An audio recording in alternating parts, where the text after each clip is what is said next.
और बाप ने रची है। कौन हुआ रचयिता?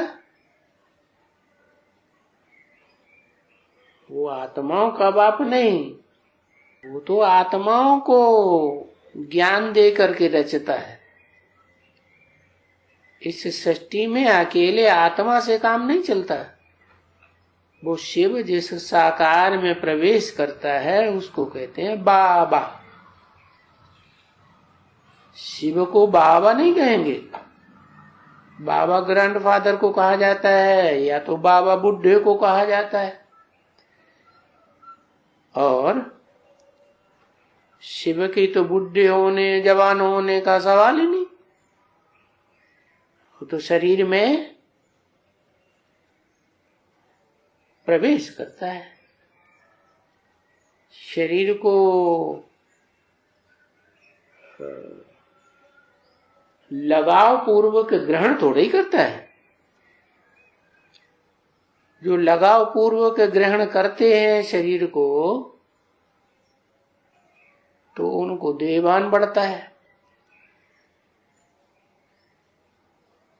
वो तो सिर्फ रूह है, तो रूहानी बाप है, दूसरा कोई संबंध उसका नहीं। हाँ, जब साकार मनुष्य सृष्टि में आते हैं, साकार मनुष्य तन में मुकर्रर रथ में प्रवेश करते हैं, तो सारे ही संबंध बन जाते हैं। नाना, चाचा, काका, ताता, माऊ, जो कुछ भी हो।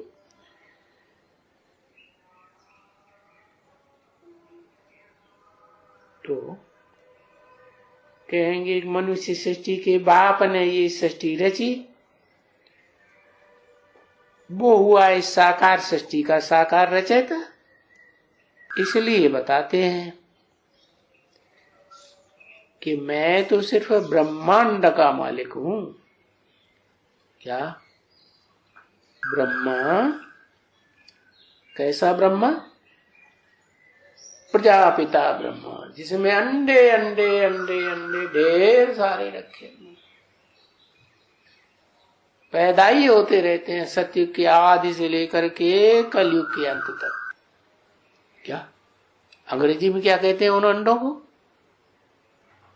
अरे तुमको पता ही नहीं है? बाप के अंदर अंडा होता है। मुर्गे के अंदर अंडा होता है कि मुर्गी के अंदर होता है? मुर्गी के अंदर होता है। मुर्गी तो अम्मा हो गई।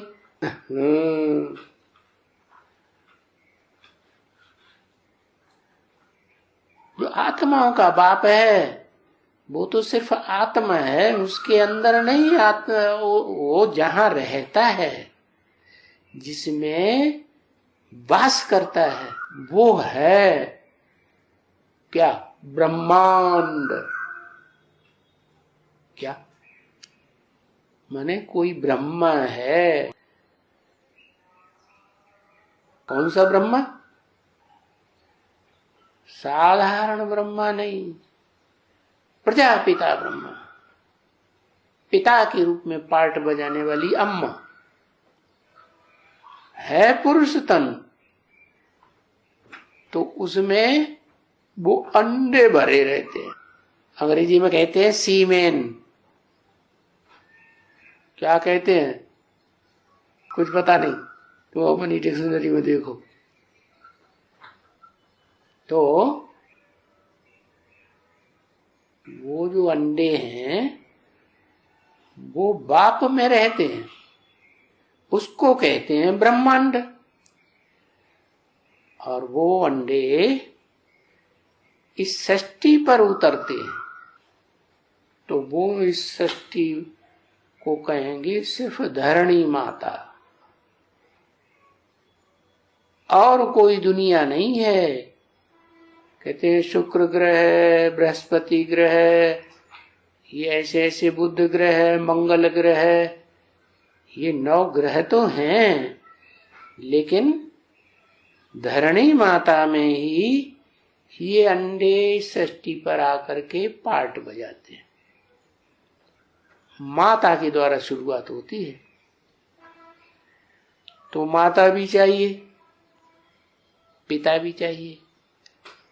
लेकिन शिव जिसमें मुकर्रर रूप से प्रवेश करता है, वो माता भी और पिता भी। माता कैसे? उसका शरीर भी इस सृष्टि पर सदाकाल रहता है, 5 तत्वों का पुतला, जिसे कहें सारी सृष्टि का बीज रूप। वो देह के रूप में है तो भी बाप है, माने ब्रह्मा है इस सृष्टि की बड़े ते बड़ी। ब्रह्म माने बड़ी, मां माने मां है, तो भी बीज रूप बाप है। और आत्मा है तो भी बीज रूप मनुष्य सृष्टि का बाप है।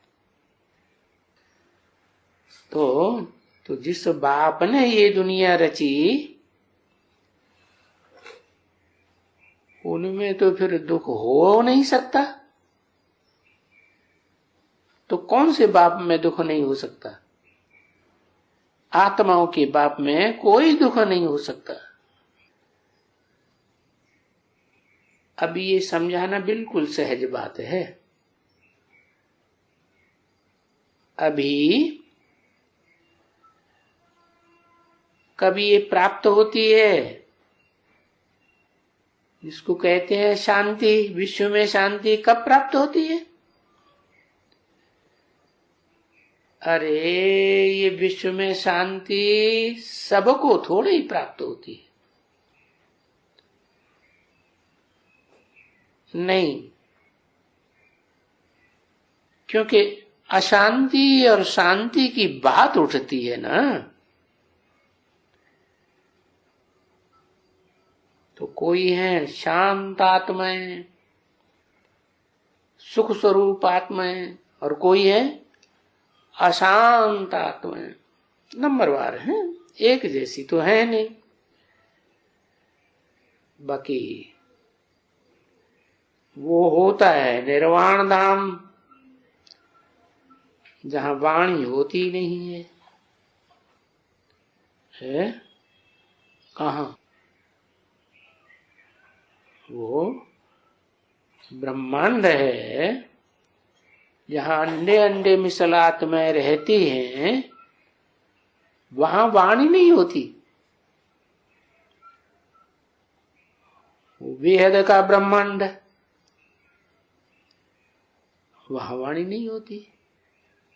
और हद के ब्रह्मांड में है, हद का ब्रह्मांड क्या है? हरे को माता क्या है? हद का ब्रह्मांड। तो उसमें जो पैदाइश होती है, वो अंडा आता है पहले या पहले बच्चा आता है? पहले तो अंडा आता है, अंडाकार जेर बाहर निकलता है ना, तो आवाज नहीं करता। जब जेर से बाहर आएगा तो आवाज होगी। बाकी हरकत करता है, आवाज नहीं करता। तो वाणी से परिणाम हो गया। वहां शांति अशांति का कोई क्वेश्चन ही नहीं उठता।